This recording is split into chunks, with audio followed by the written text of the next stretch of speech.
like to do in your free time? I mean, I personally like to go shopping, go hiking with my dogs, make YouTube videos, right?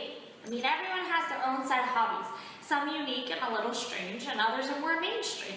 In this episode of Flicky and a Quickie, we take a look at one man's hobby that has landed him with 20 arrests in the past 5 years.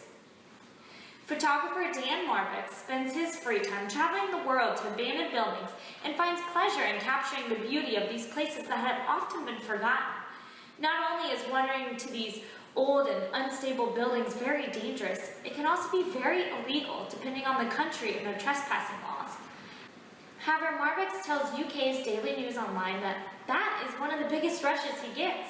He claims he doesn't get creeped out about going into these rotting places, but he does get that huge rush of adrenaline when hiding from the police. Marvick states that if you get caught, it all depends on the country and the mood the police are in.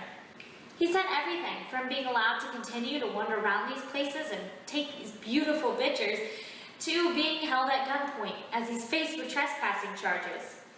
Although, even with his 20 trespassing charges, this photographer continues to risk it all in order to capture the quiet and peaceful essence of these old buildings.